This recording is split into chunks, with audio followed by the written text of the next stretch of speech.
budget address was one that didn't differ a great deal from any of his other speeches. There were not a lot of details laid out where he was not very specific about what he wanted to cut, at least in the speech.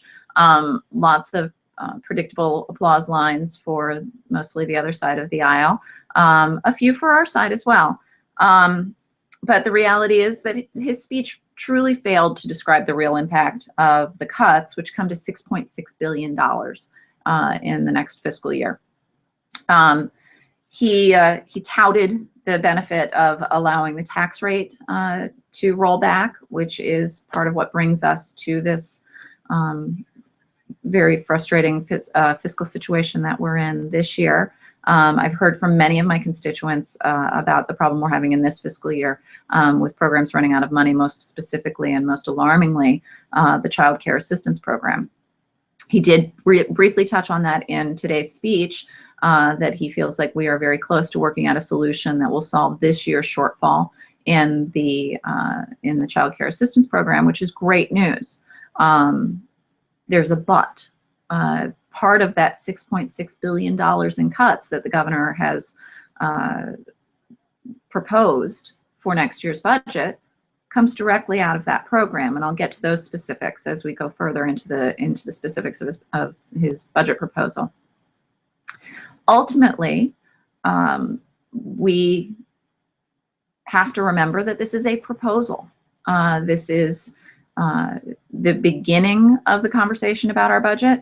As a legislature, we have to pass a budget that then goes back to the governor for his approval. Up to this point, the governor hasn't really shown himself to be all that interested in the co-equal branches of government model that we actually live with.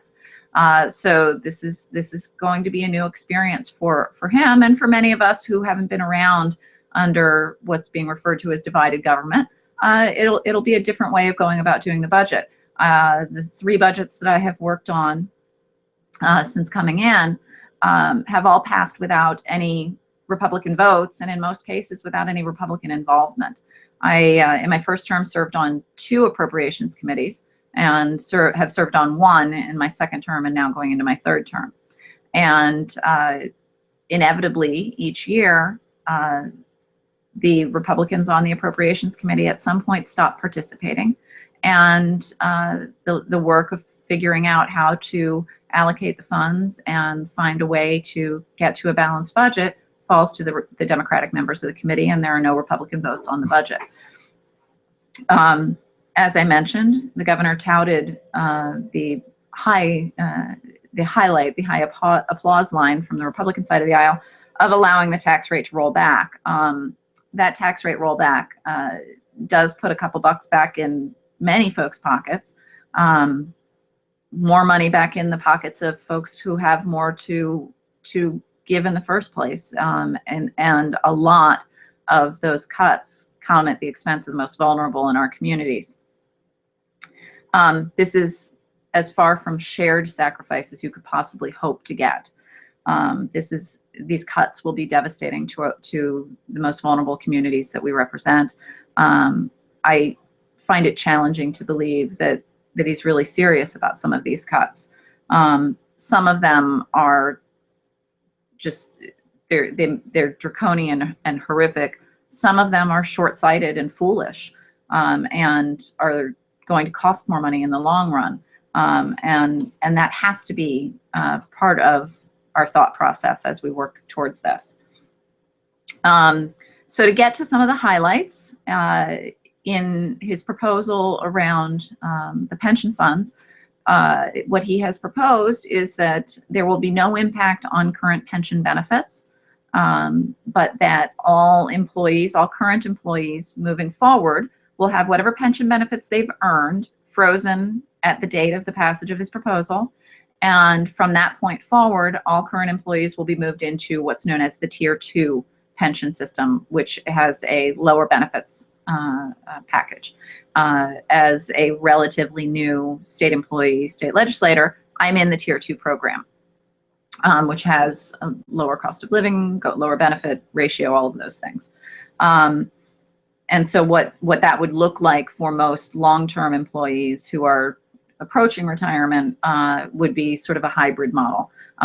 Included within that is an option to take a lump sum payout and move into a 401k style plan with the savings from that benefiting the general revenue fund. Moving into some of the departments, the Department of Children and Family Services, which has been fraught with challenges, some very high profile challenges over the last few years, not the least of which is just a revolving door of leadership, which hasn't allowed for anyone to get a handle on the problems that they have. But two very recent stories have highlighted some of the challenges they face, both in terms of foster children who aren't getting follow-up and who are being abused in foster homes, but also our network of residential facilities around the state. A horrific series in the Chicago Tribune highlighted some of the really outrageous cases of neglect and horrific treatment faced by these wards, who have also resulted in some terrible impacts on the communities these facilities are located in the form of increased crime, impact on the schools in the area. And so DCFS is an area that needs a lot more resources and not less.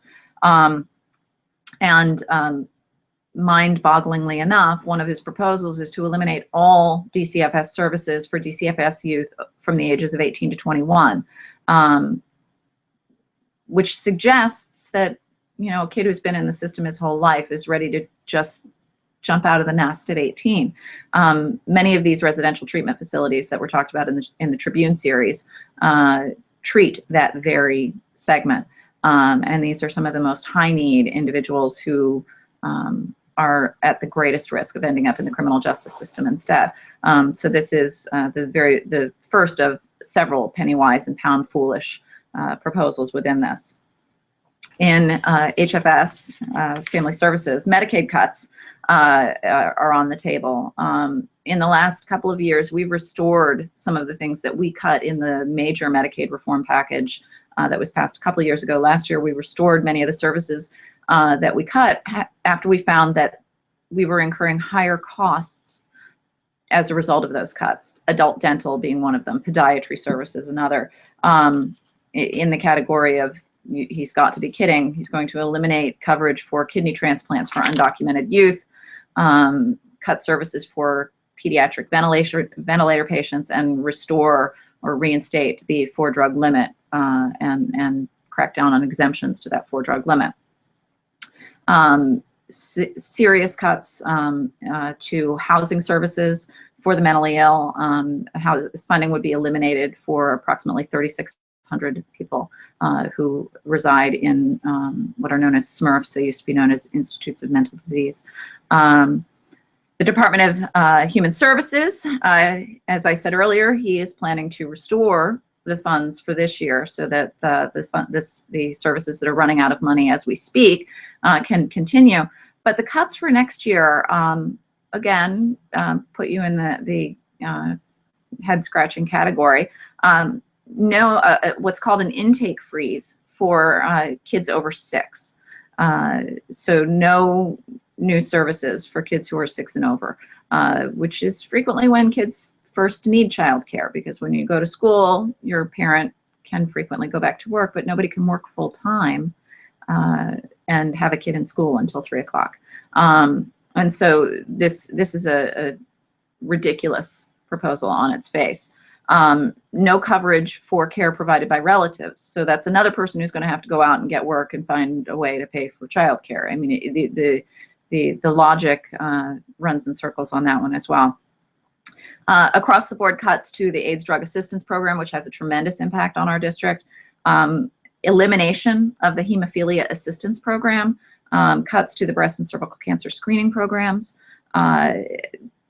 In one small bright spot, there's an additional $5 million to the Juvenile Redeploy Program, which has been hugely successful in moving kids out of the juvenile justice system. So I'm grateful for that. It comes at the expense of some other really horrific things. Massive cuts to public safety, even though he has promised some significant hiring in the correction system, bringing more corrections officers into our jails, which are our prisons, which is needed, no question, because we do have some pretty scary situations with having our facilities pretty crowded after closing 2 facilities in the last couple of years. But again, with an enormous impact on our district, is a 41% proposed cut to the ceasefire program. That is a direct impact on our communities. We've got ceasefire workers in Rogers Park, in Edgewater, in Uptown, and in other neighborhoods around the city and around the state. Ceasefire recently expanded to Rockford, where they have seen great success in mitigating some of the shootings and getting a handle on some of the gang violence in the community. And something that's near and dear to my heart, completely eliminating a program that provides grants for bullying prevention. That would be completely eliminated under this proposal. Finally, and these are just my highlights, cuts to the RTA and PACE paratransit and senior rides programs. This is one that, again, is stunningly foolish. What happens with in particular, the paratransit program, that program is required. The services have to be provided, whether the state provides funding to the communities to do it or not. But it doesn't mean that it has to be provided in a timely fashion. It doesn't mean that it has to be provided in sufficient quantity for people to be able to make use of it. So it's an easy place to go for cuts, but it's a foolish one. This is how people can get to work. This is how people can get to their physicians. This is how people can engage with their community. And it's a heartless cut at best. We put out a call for questions in the lead up to this program, and I am looking for the questions because I haven't. Christian, do you have the email with the questions? Oh, here it is. Sorry. So I'm going to get to some of your questions, and as you think of things, please feel free. I still can't see the chat line, but there's someone in the office who can see the chat line, and so we're going to be able to get get to your questions. Anyone who is posting comments on the YouTube channel or here on the Google Hangout, we will, if we don't get to your question on air, you will get an email with a response to your question, with a full response. So the first question is, what are the chances of education funding being increased in this year's budget? In the governor's proposal, he has proposed an increase to education. General state aid, he has proposed an increase of $290 million, a $25 million increase to early childhood education. That comes at the same time as a $2.8 million cut to special education, an elimination of AP classes, agricultural education, the Children's Mental Health Partnership, and other programs in the education line being cut. That would still put us at a prorated funding ratio. So instead of being at, I believe, 89% now, we'd be at 95% with that $290 million increase. Remaining within the education category, higher education is cut quite dramatically. The public universities are facing a 31.5% cut. That's $388 million right out of the box for our public universities. That leaves the MAP, the Monetary Assistance Program, and the Illinois Community College Board funded flat at last year's rates, which I guess is better than nothing. The MAP grant is hugely important for a lot of folks, low-income students, adult and returning learners. It's frequently the key to moving ahead and getting a better education. Next question is, if the governor cuts as much money as is rumored to be cut from human services, what do disabled and senior advocates need to do to ensure the General Assembly passes a different budget more conducive to ensuring the civil rights of those dependent on Medicaid and Medicare? Ultimately, it means reaching out beyond the usual suspects and making sure that members from all over the state are hearing from you and your family and your friends to ensure that this budget that is full of cuts ends up being a budget that adds revenue, because that's ultimately what we have. We have a revenue problem, and we need increased revenue. This is going to be a very difficult task to accomplish with a Republican governor, and without getting, unless we get Republican votes for revenue increase. And so folks like myself and Senator Staines and other folks along the lakefront who have been advocating for increased revenue along for years, we need friends, we need help. And so that is ultimately what's going to be required. Obviously, share your stories with us as well, but take that extra step and reach out to people you know who may live in different districts and make sure that they're reaching out as well. How is the child care crisis being addressed? While budget deficits involve all agencies and state government, nothing compares to the $300 million deficit in the child care assistance program for FY15. Child care providers are not getting paid for services already provided. A ripple effect is underway. Programs are closing. Parents have to stay home from work. Children are not learning and getting ready for school. What are you doing to resolve this? I mentioned a bit of that earlier. We have been working to find a way to do a supplemental appropriation for those programs, finding funds from other state funds to move into that line item so that we can make that shortfall. I've met with parents in the community who are impacted, caregivers in the community who are impacted. As a mom who has always worked outside the home, I cannot overstate my belief in quality childcare. This is not a fight that I will shy away from in any way. But I am equally or more concerned about the cuts that he's proposing for next year. I think it's a little cynical of him to say he's solving the problem for this year when he's really doing some horrible damage in his proposal for next year. Next, it's a series of questions. Would you protect reasonable budget appropriations to education? That is no less than last year's. That's what I've always done. I've not, I have been a strong advocate for increasing our education funding. Although I don't sit on either of the education appropriations committees anymore. I was on the higher ed appropriation committee in my first term. Would you do all you can to prevent the new governor from slashing funds for education, including higher education? Please do not let the new governor carry out the kind of budgetary policies drafted by Wisconsin governor who intends to cut budgets for state universities because they breed progressive minds. By the way, keep protecting CPS pensions. This is the only income many of us have. Thank you, Alida. I couldn't say it any better than you did. This is a governor who admires greatly the governor to the north, and is frightening to see him talk about so many of those policies, including this one. Luckily, we have some wonderful schools in our area that do breed progressive minds, and I will fight. This is, it really is about protecting the middle class and a fight for the middle class and families, and that is why I'm here. Some have suggested that even though the Illinois Constitution does not currently allow a progressive income tax, it may be possible to achieve a similar result by raising the flat tax rate and instituting a progressive tax credit. Can you explain why this proposal will or will not work? This is similar to something that was proposed by the former governor that didn't pass last year. We tried this, we tried the millionaire tax. So there were several efforts made to solve the revenue problem. Tax votes are hard for a lot of people. I think in this current political climate, it's going to be even harder.